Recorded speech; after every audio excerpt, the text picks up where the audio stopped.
entretien rêve première. Bonjour, vous allez bien? Bonjour. Ouais. Super. Merci beaucoup d'être là au domaine Arc-en-Ciel.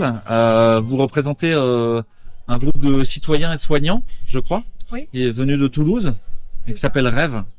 C'est quoi Rêve, Ouais. Romain? L'association, c'est Renouveau de l'être et élan de vie.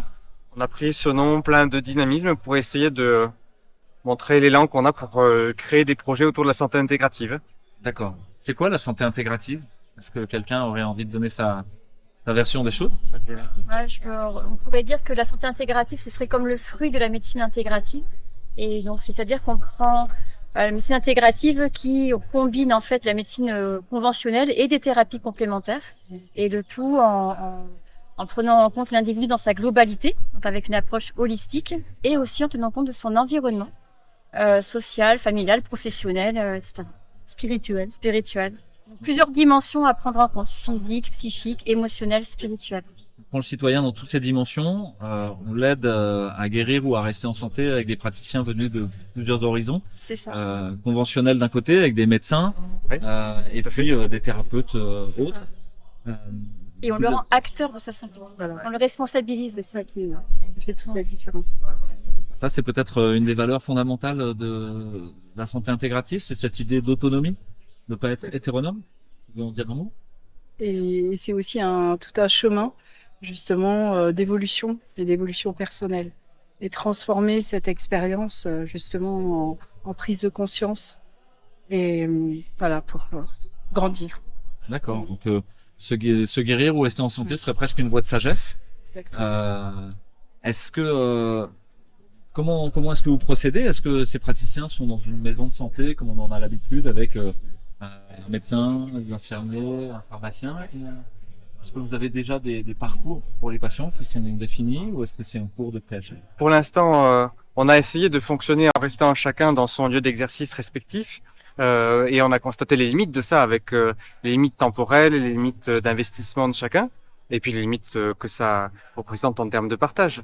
Alors, on a décidé de se lancer dans un grand projet d'acquisition d'un lieu qui deviendrait ensuite un centre de santé.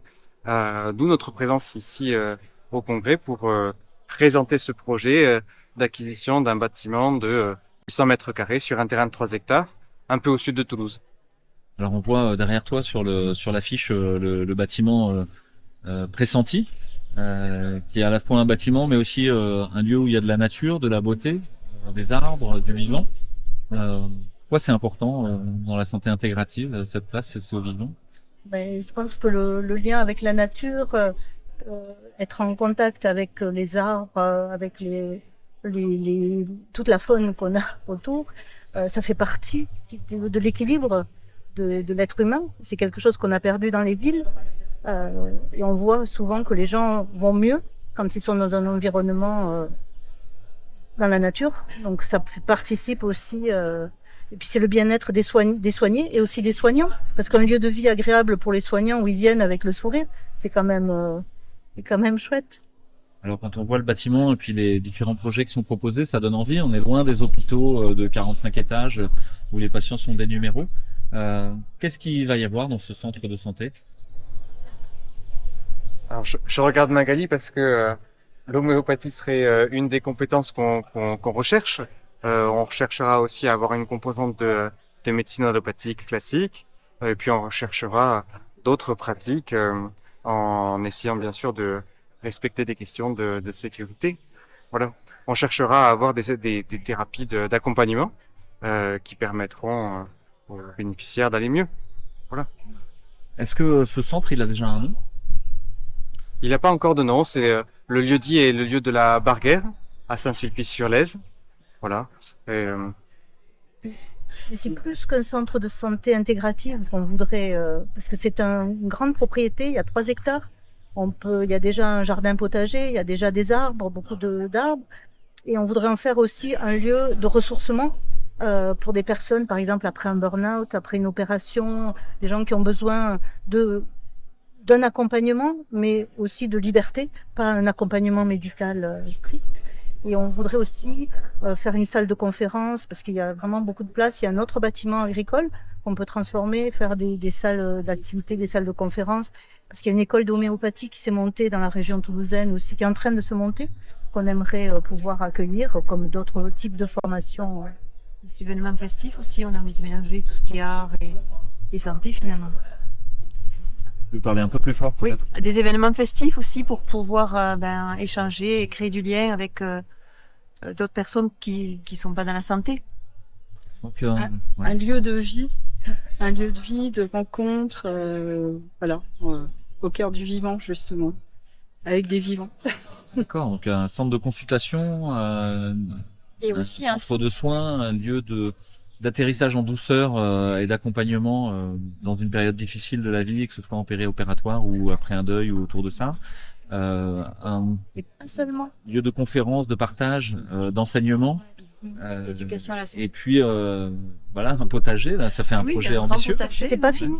Ouais. On a aussi, il y a un terrain constructible dans cette parcelle de 3 hectares de 5000 mètres carrés où on imagine faire de l'habitat éco-construction, éco-hameau, des choses comme ça, où on pourrait accueillir ou du multigénérationnel ou des personnes âgées valides, enfin des seniors comme on dit maintenant. D'accord. Voilà. Ce projet, il est dans la région de Toulouse, c'est bien ça? Oui. Au sud de Toulouse. Pour autant, il concerne pas que les Toulousains. Ceux qui veulent aider, comment est-ce qu'ils peuvent faire? Alors on est en train donc de monter une SCI pour pouvoir accueillir toutes les promesses d'investissement et puis les investissements dans le futur. Et donc toute personne qui souhaite participer au projet peut acquérir une ou plusieurs parts, la part étant fixée à 500 euros. Il y a un côté économique où finalement les financeurs seraient aussi partie prenante Oui, tout à fait. au fond de cette SCI. C'est ça, c'est une SCI, ok. C'est ça, Et aurait des parts finalement dans la propriété foncière. tout à fait. Et puis, est-ce qu'il y a d'autres façons d'aider que l'argent?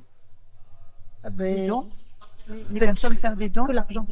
Pas que l'argent. Des dons directement, mais c'est pas exactement la même chose, par exemple. Bien sûr, on a besoin de compétences, on a beaucoup de travail et on a déjà quelques compétences, mais ce serait bien qu'il y ait d'autres personnes qui nous rejoignent parce que on est en gouvernance partagée, donc on va créer des cercles pour chaque fonction. Et on a vraiment besoin de compétences et d'aide. Oui. Vraiment. Et le Après- mécénat d'entreprise peut être aussi une des voies, Ça, c'est là. justement, pour alimenter ce projet et créer des passerelles, justement, entre les mondes, entre les univers. Alors le projet est bien avancé. Le financement lui-même est un financement participatif.